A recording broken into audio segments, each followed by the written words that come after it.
What's up? What's up? It is your girl, Pastor Courage Molina here with Dose of Courage Morning Devotional.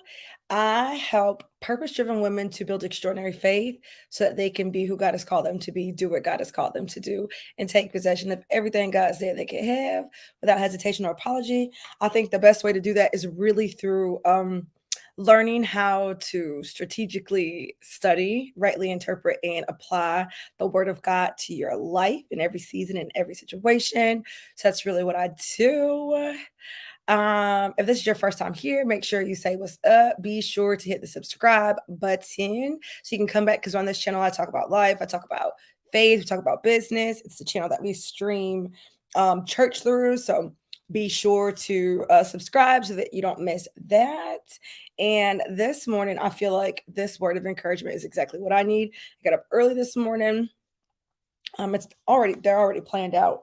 Have one more, which is great because it's for tomorrow, and then I'll be planning out the ones for the future. But this was already planned out for today. Good morning, Laverta. But I got up early this morning and I started listening to this book called Who Not How. And it's a really good book, but as I'm listening to the book and it's, talking about how you can expand and how you can have the greatest contribution and really be successful, it's saying that you need to find these who's. And so I started to think, what who is it that I need? Like, what's the who that I need?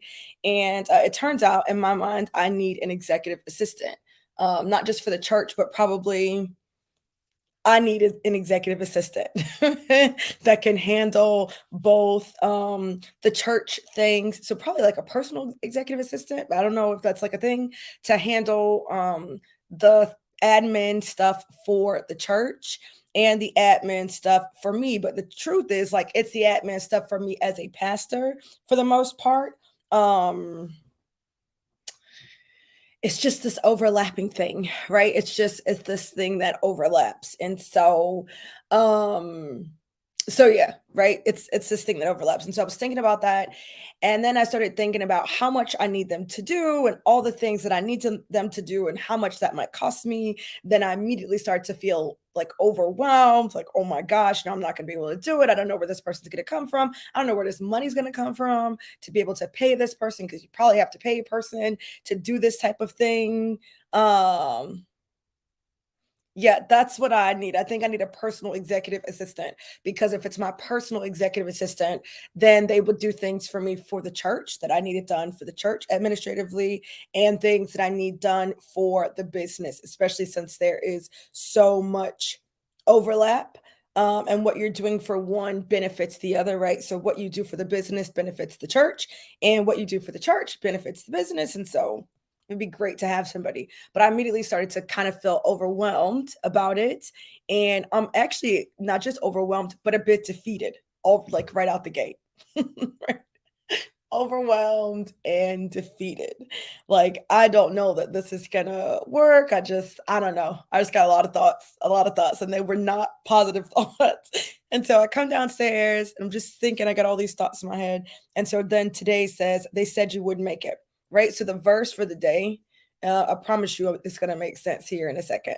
The verse for the day is, for they wanted to frighten us, thinking their hands will drop from the work and it will not be done. But now, oh God, strengthen my hands. This is Nehemiah 6:9. Now, I don't know if you know the story of Nehemiah, but Nehemiah decided that he wanted to rebuild the wall, right? They had been, Israel had been taken into exile, and all the things had been torn up, and it had been like that for years and years and years and years. And Nehemiah is a prophet, and he was like, you know what? I feel like the Lord is calling me to do this. So he talked to the king, and the king was like, yep, you can go and do it. And so he went and he got, the people to help him rebuild the wall. And they didn't have the best equipment, right, to build a wall. They did not have great support, and there were people who wanted them to fail. There were people who didn't want them to do it, didn't want them to be able to do it. And so they would be calling and saying, hey, Nehemiah, can you come down here? So and so wants to talk to you. And it's like, why would I come down there and talk to you? Why? Because I'm busy right now. doing very important work. So why would I leave my very important work to come down there and talk to you about anything? So it's going to be a no for me, right? And so they didn't have all the equipment, and people were trying to distract him and get him to leave the work, and they didn't really have weapons to protect themselves, and people were attacking them. And so all the people kind of got together. There was a vision. Come on, Jesus. There was a vision though, and the vision is that the wall would be rebuilt, right? The vision is that the wall would be rebuilt to its former glory, right? And so the people each, all of the people had this connection and this commitment also to the vision of the rebuilding of the wall. Now, God might not have spoken to them. It might not have been their idea. It might not have been their assignment. It might not have been any of that, but they could connect to the vision. And once they connected to the vision, they were able to get on their post, because what happened is all the people were assigned a different post on the wall, and they were going to build that part of the walls, and they were going to protect that part of the wall while it was being built. They would work in shifts. Some people would be protecting while other people are building. They would be building with one hand and fighting off people with the other hand, but they would stay on their post. And it's because there was a vision that they bought into, that everybody was, able to be like, okay, yes, I'm in it. I'm here for it. This is the vision. I know what I'm working on, and I know what this part is. But I started to think, like, it had to seem like an overwhelming thing to be able to rebuild something that had been in ruins for so long, to be doing it without the resources that you felt like you needed, or the resources that would be needed. But Nehemiah wasn't focused on what he didn't have. He was focused on what he had. So this is what I have, and so I'm going to do the best I can with what I got. He was able to express the vision, and people were able to get on board with the vision. Why? Because their vision was in alignment with his vision, right? They had a vision also, and their vision was in alignment with his. Like, okay, I want to be a part of building this wall up for my people, because this is also the wall of my people. It's not just Nehemiah's people, right? I'm from Israel too. I'm a part of that. I'm from the 12 tribes of Israel as well. And so this is an important thing for me. It also bothers me to see the wall in ruin. And so that was the first thing that I got, right? That he had a vision, right? And he made that vision known. He shared that vision with people, and people supported him. And when the people came and supported him with the vision, he was able to give them assignments. Doesn't mean that he didn't get overwhelmed. Doesn't mean that he didn't get tired. But you know what he did when he got tired? He prayed, "Oh God, strengthen my hands." He didn't deny that they were tired. He didn't deny, for they all wanted to frighten us, thinking their hands will drop from the work and it will not be done. They wanted to scare us into thinking that we couldn't get it done. He didn't say, but we definitely can, because we have everything that we need, but we definitely can because XYZ. Instead, his response was, "But now, oh God, strengthen my hands," right? Instead of denying or fighting back or arguing or whatever, he just asked for what he needed. You know what? I'm here doing this work. Oh God, strengthen my hands. And so you're going to make it. I don't know what it is that you are working on. I don't know what it is that feels like it has stalled out. I don't know what it is that is starting to overwhelm you or make you feel like you don't have the energy to complete it, or starting to make you question whether or not you should go back to what you were doing before, or starting to make you starting to burden you down, not even with what you're doing right now, but what you think your next step is, the thought of the next step, the thought of leveling up. That's what I was thinking about this morning. It's not even what I'm dealing with right now. It's not even what my assignment is right now that is overwhelming. It's about what I think I need, right? Or what I think I have to get the support that I need to take the church to the next level is the thing that's overwhelming me already. And so instead of being focused on what I don't have, what would it look like if we were focused on what we did have and we prayed about everything else? Oh God, that you would give me strength. Oh God, that you would give me divine connection. Oh God, that you would provide an opportunity. Oh God, that you would increase the income to match whatever is needed to get the right people on the team. Oh God, that you would raise up someone whose vision is to be a support system for a pastor who is building a church. Oh God, what if we started to pray, right? Not deny that we were overwhelmed, not even get to a place where we're overwhelmed. What if we just could look at the shortage, look at what we need? He needed strength. What if we just looked at our needs and just ask God, oh God, strengthen my hands? He asked for exactly what he needed. What is it that you need? What if that was our prayer today? Oh God, and then just fill in the blank with what you need. Not with what you think you need, with what you actually need. Not with how you think it's going to get done. My arms are tired. What do I need? I don't need new arms. I don't need more people. I need strength to do what you've given. I need strength to use what you've already given me, these arms that work, right? Oh God, strengthen my hands. What is it that you need?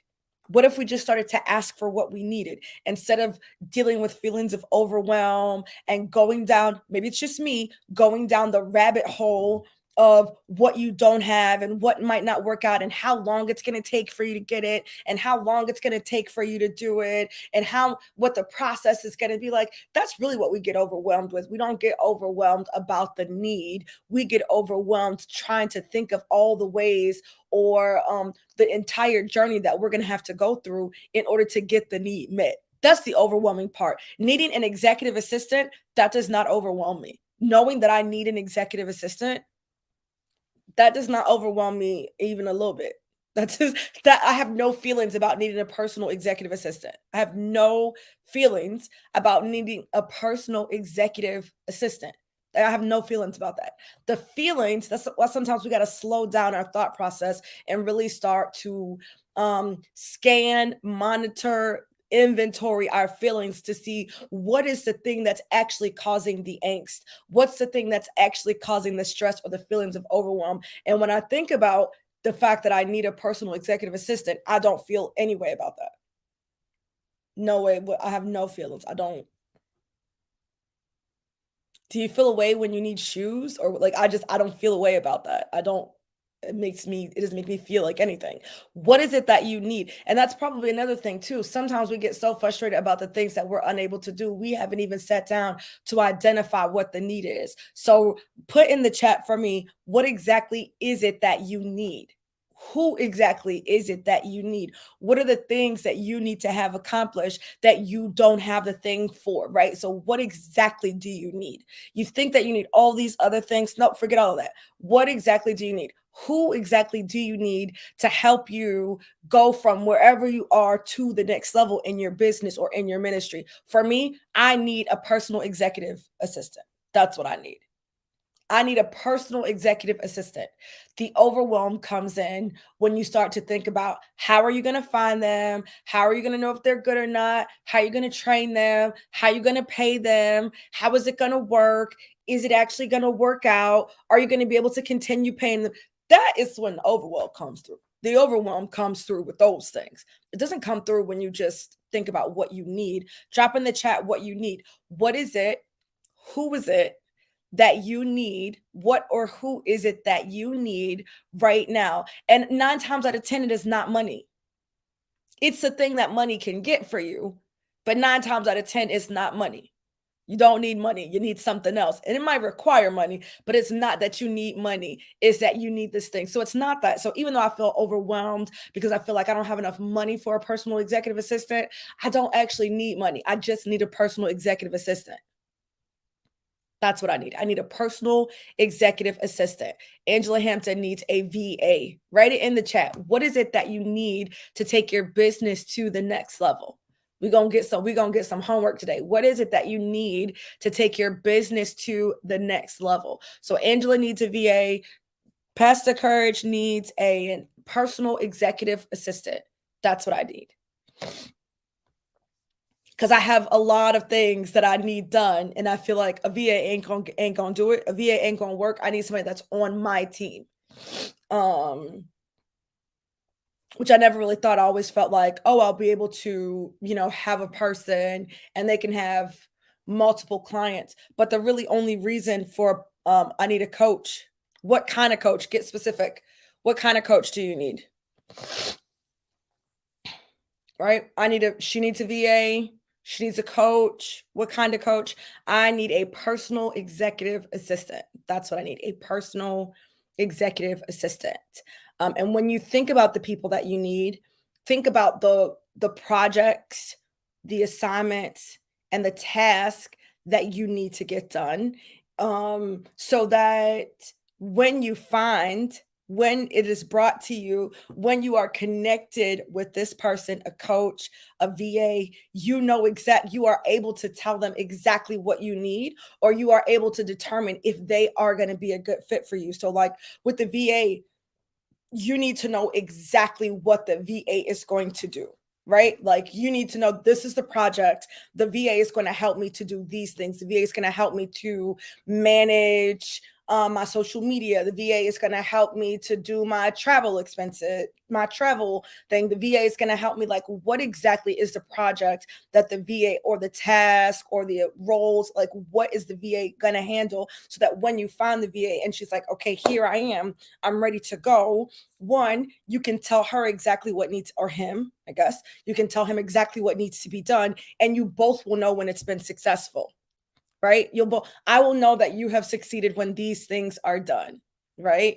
And a business coach, first of all, business coaches are um very diverse. There's a ton of diversity in a business coach. So start thinking about, and maybe you already know this, but you just didn't type it. Start thinking about what exactly is a business coach going to help you do. Social media manager, personal admin assistant, business per bookkeeper, choreography. I have a social media manager, Stephanie, that I can connect you with. I have a social media manager. Obviously, I don't have a personal admin assistant. And I also have somebody who does bookkeeping. So I can connect you with those two people. And this is what I want you guys to do. I want you to not worry about if you have the money to hire them. I want you to have a conversation with them. Tell them exactly what it is you would need them to do. Tell them exactly what it is you would want them to do, and ask them, what is that? What is the cost of that? What is that? Share, and not just like, saying, this is what I need you to do. Share your vision. This is what I'm building. Okay.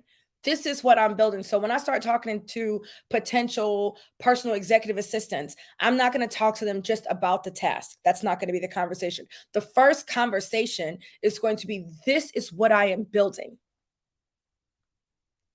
This is the vision. And when you come into this space, I am going to, um, when you come into this space, you will be helping me to accomplish this goal by sending out emails for me, by following up, by managing the communities that I run, by doing those things. You will be helping me. You will be playing a role in this vision that I have for the church and this vision that I have for the school. So that way it's not like, oh, I'm just doing these tasks. No, you're not just doing these tasks. You are helping me to make ministers of every woman that's a woman of faith.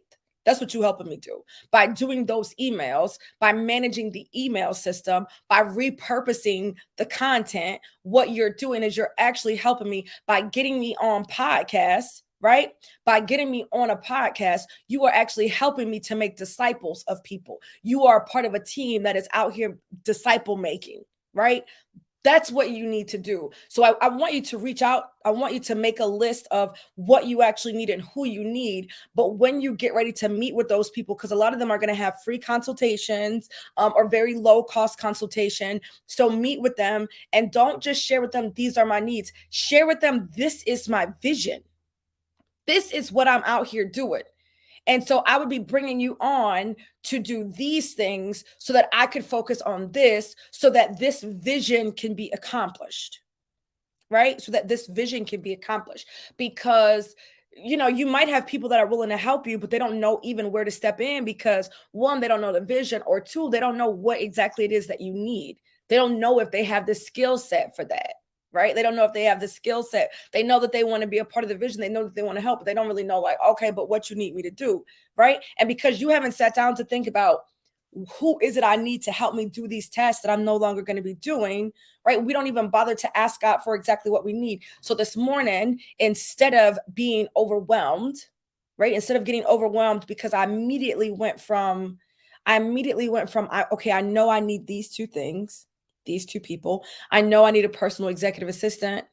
I know I need a personal executive assistant. And I know that I need a YouTube editor, a video editor. I know that I need those two things, right? Those are two things I don't have. I know that I need those two things. The minute that I realized that's what I needed, I started to be frightened, thinking I would not be able to do the work. But instead, what I need to be is like Nehemiah and just be like, but now, oh God, bring me a personal executive assistant. He asked for what he needed. Strengthen my hands. Lord, not even Lord, help me find, because I don't even want to look, right? I don't even want to look. I'm not even saying, Lord, help me find. I'm saying, Lord, bring me. Lord, deliver to me the personal executive assistant to help me bring this thing into fruition. Oh, because the minute that you identify, because Nehemiah had a vision. Nehemiah was on assignment and he needed people to help him, and he didn't have all the things that he needed, and there were people who thought they were gonna fail, and his arms were getting tired, for they wanted to frighten us, thinking their hands will drop from the work and it will not be done. But now, oh God, why is he asking God to strengthen my hands? He's saying, strengthen my hands so that I can continue to do this work. Maybe because his hands are getting tired. Maybe because he believes his hands might get tired because they're not working with all the things that they need to be working with. So instead of getting overwhelmed with how much work he has to do, how much work is left to be done, how much opposition there is, how is sloppy progress, instead of being overwhelmed with that, instead of having conversation with the enemy, whether that enemy is outside you or the enemy is that voice on the inside of you, instead of having a conversation about that, what would it look like if we just said what we needed? The problem is some of us can't pray a simple prayer like, oh God, strengthen my hands. Oh God, do XYZ, because we don't even know what we need. We haven't even sat down to think about what it is we need. We're thinking about all the other things that go along with it. Stop thinking about the fact that you might need money or you need these reasons. No, I don't need any. I don't need money. I don't need money in my pocket, because here's the question. If you had money in your pocket, would that solve the problem that you're facing in your business? No, you would use that money to pay for something. So it's not that you need money, right? Because the only time that you need money is if money would solve the problem, right? But if money would give you the means to get something that would solve the problem, then why not skip the middleman, which is money, and say, God, find me this. God, I need a business. Oh God, that you would provide a business coach for me. Not, don't just tell him that you need it. Oh, he said, oh God, strengthen my hands. He didn't say, oh God, I need strength for my hands. He said, oh God, strengthen my hands. Oh God, provide me with. Oh God, bring me. Oh God, find me a personal executive assistant. Oh God, find me a personal executive assistant. Oh God, find me a YouTube editor. Right? And the minute that God brings you the thing that you need, you should be ready to take possession of it. You should be ready to hire them on. You should be ready to use whatever it is that you're asking God for. Don't ask God to bring you a traditional publishing deal and you ain't got no book. You need a traditional publishing deal for what? Or don't ask God to bring you a traditional publishing deal and don't start writing the book or writing the book proposal. For what? So now you got a publishing deal, but now you're not ready to take that opportunity. You're asking God for a building for what? You don't know how we're gonna. You understand what I'm saying? So it's cool when you talk about what you need, but then be prepared for that thing. When God gives strength to His hand, He's already got the work ready. He's already there, right? For the thing that He needs the strength for. Oh God, strengthen my hands, not so I can put them in my pocket. God, strengthen my hands so I can go ahead and do this work that I have before me. I'm prepared. There is something waiting for my hands to have more strength so I can put my hands to it. You understand what I'm saying? But the problem is we can get so overwhelmed by all the bits and pieces that we don't even do the simplest thing, right? Which is just ask God for what you need. I'm overwhelmed. I'm like, God, I need you to increase this. God, what's going to happen? God, how am I going to pay this person? I'm like thinking about the church budget. Now I'm thinking about a fundraiser. Like, I got to raise money for the church so I can hire a personal executive assistant. I need to raise money for the church because it seems like this is about to be my full-time thing over here on this side. And so I need to raise money over here so that I can do XYZ when that's not the truth. I don't need all of that. I don't need all of that. I don't need to be worried about the budget. I don't need to be worried about donations coming into the church. I don't need to be worried about a fundraiser. I don't need any of those things. I don't need that stuff. I don't need that. Do you know what I need? A personal executive assistant. I need for the Lord to find me a personal executive assistant. That's it. That's it. Is the Lord gonna bring you something you can't handle? Is the Lord gonna bring you something and not provide for you to have it? No, that's not how the Lord works, right? So I'm gonna ask for what would it look like if we started to ask for what we need? Because when we don't get what we need, that's when we start to get tired. That's when we start to get overwhelmed. That's when it starts to look like we're not going to make it and we're not going to keep going and we're going to quit this work and we may not keep doing the work that we've been called to do. That's when that happens.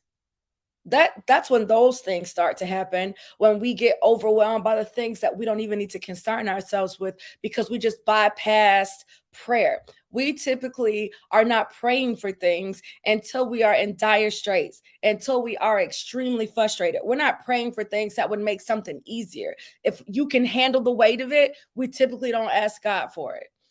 Let me say that again. If we can handle the weight of it, if it's something that we can figure out, maybe you actually need some support in your home. Maybe you need to get house cleaners. Maybe you need to get somebody to make meals for you. Maybe you need something like that. How many of you are praying for a house cleaner?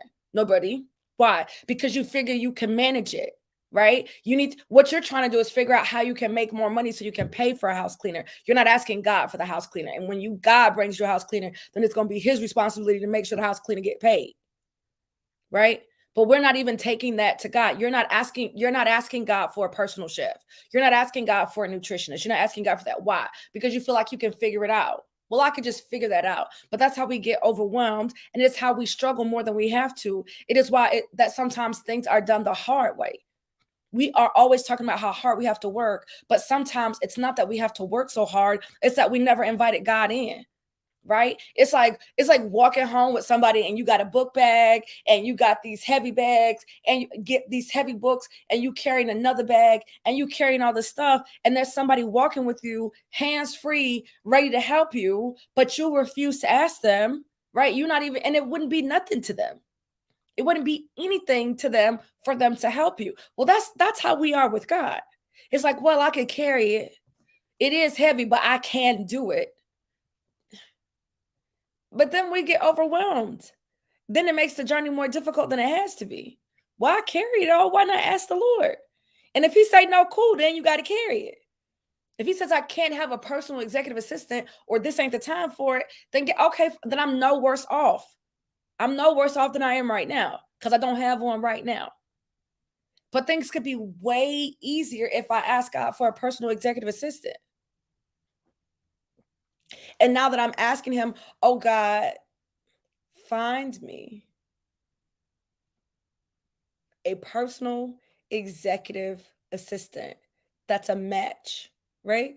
Find me the perfect personal executive assistant for me and the work that you've called me to do and this vision that you've given me. That's it. Done. I gave it to him. Now he can do all the Google searching. Now he can vet them, right? I can start to let people know that that's what I'm looking for. I can start to put out what the vision is even more and more. And so let the Lord do it. But we don't bring him in unless it is like dire straits. That's when we start to bring him in. You want a traditional publishing deal? What is it that you need? You need a proposal or you got a proposal? Maybe you need a literary agent. Okay, God, help me find a literary agent. Lord, Lord, I got this book that you want me to write. And I believe that, more voices, more people need to hear it. It needs to be seen by a larger audience. So, God, God, help me find a literary agent. God, I'm trusting you. I need a literary agent. God, would you bring me a literary agent? Can you find me a literary agent? Done. You realize that the next step is that you need a building. Ask God for a building. Don't be worrying about your credit score or how much money you have. Hey God, I know that you gave me this vision, and as I'm sitting down and I'm doing my due diligence, I'm being responsible for the work that you've given me. I'm doing the work. What I realize is the next thing that we need to focus on is getting a building. Oh God, that you would mark a building with our name on it. Oh God, that you would make the process seamless. Oh God, that you would direct us to the building that we need to fulfill this assignment that you've given us, and let the Lord handle it. Let the Lord, because he ain't going to worry about it. See, we like to say, well, I'm going to let you worry about it. No, the Lord ain't going to worry about it. He's going to handle it. And you know how this ended with Nehemiah? They got the wall built. I wonder, not I wonder.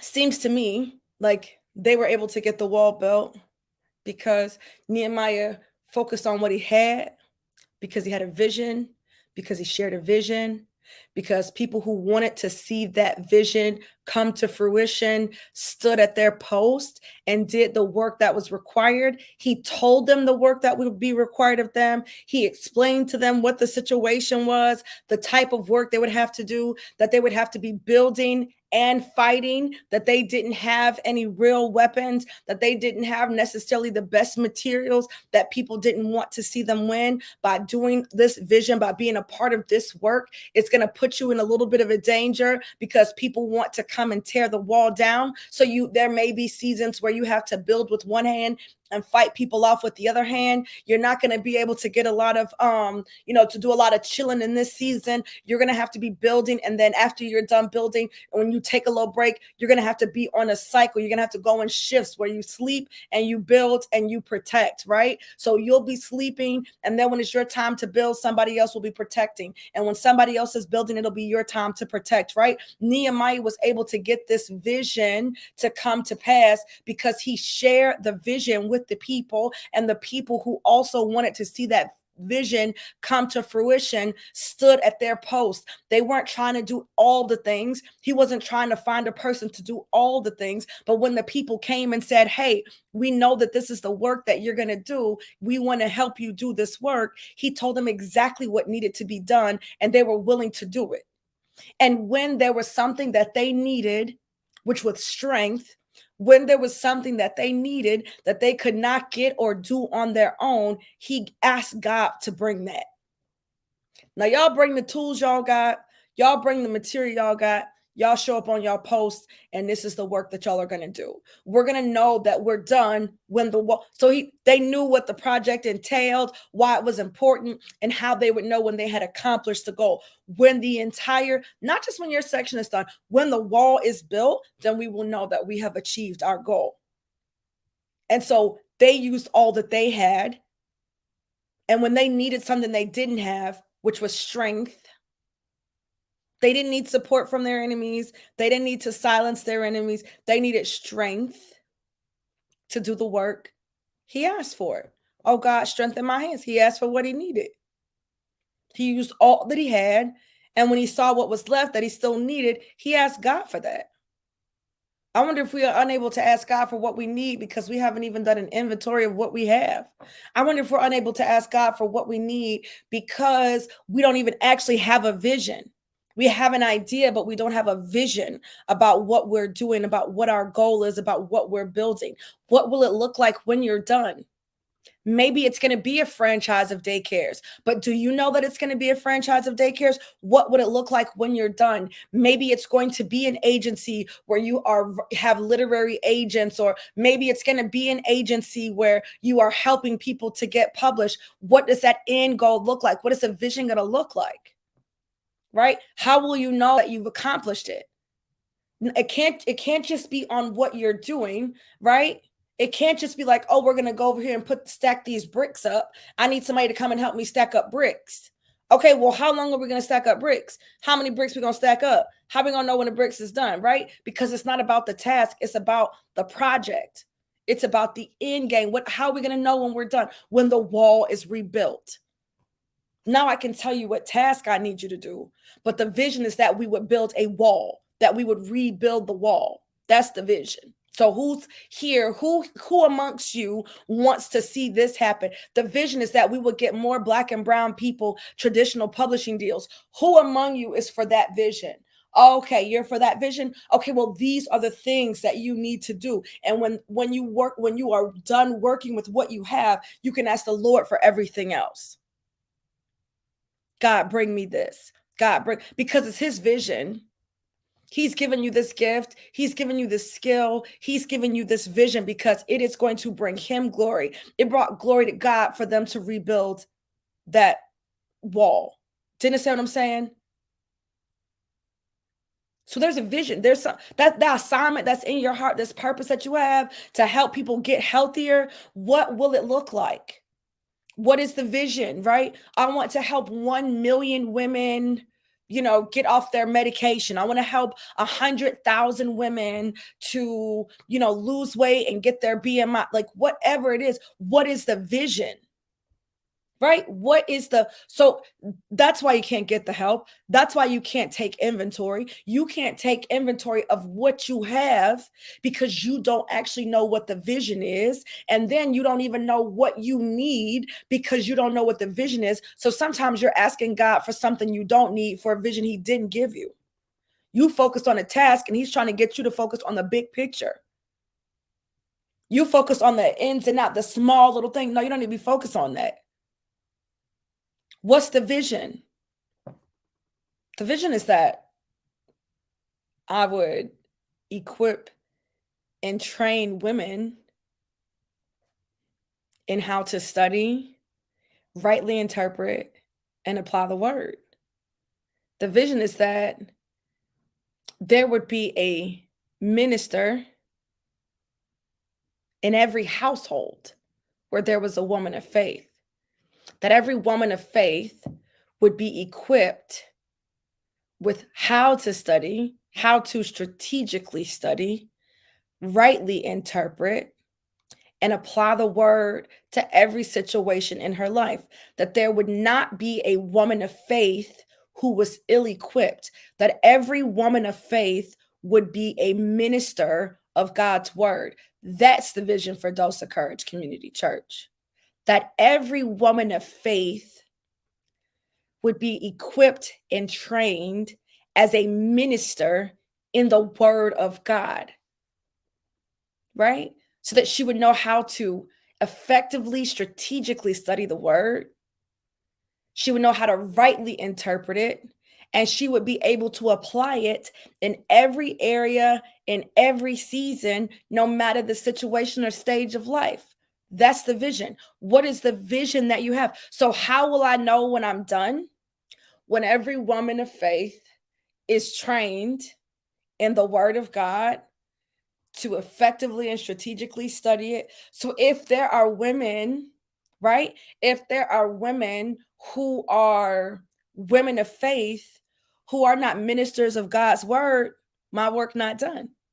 If the work that I'm doing isn't going to help me to equip and train women, so that means, do I need to be spending my time writing emails? No, writing emails is not equipping you or training you. Some emails need to be written. Emails need to be written. Do I need to write them? No, because my job is the equipping, the training, the teaching. So what do I need to be doing? Equipping, training, and teaching. That's what I need to be doing, right?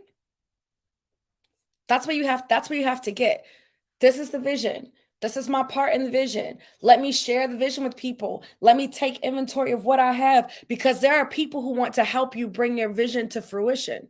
There are people whose vision for their life is the very thing, the very piece that you need. There is somebody, do you hear me? There is somebody right now. I don't know who she is. I don't know where she is, but the Lord know her, and the Lord is going to bring her to me. I'm trying to tell you right now. There is a woman right now who is highly skilled, right? She has all the necessary skills. Even if she ain't got the skills, she's got all the potential, okay? She's got the heart, the desire. Her vision for her life is that she would be the right hand woman to a woman in ministry. That is her vision. Her vision is that I would support a powerhouse in the ministry. That's her vision. I'm a powerhouse. Where my girl at? Right? That's what you want. You don't just want people who can help you, people who have the skill, people who like you, people who like the vision. No, you want people whose vision it is, their vision for their life. Not that's what her vision. God help me. There is a woman right now whose vision for her life, when she sits around thinking about the work that she's been called to do, she's saying, I have not been called to the front line. I have not been called to teach and preach on a public or corporate setting. But what I have been called to do is to support a woman in leadership in ministry, a woman who wants to equip us. That's who I want. I'm trying to be on that team. That's her vision for her life. It's in perfect alignment for the person that I need to help me do the vision that God has given me for my life. And so that's who I'm praying for. And as soon as I read this, as soon as I got that, all of that overwhelm, I was getting ready to go down a dark, dark hole today. Okay. All of that overwhelm just gone. Absolutely gone. Now listen, I hope this has blessed you. But on Thursdays, y'all get a double dose. So go ahead and head over to Erica Davenport's page, which She Pursues Purpose, because 7:30, which is right now, starts her prayer call. So let's go over there and get in that prayer call. All right. I love y'all. Later. Bye.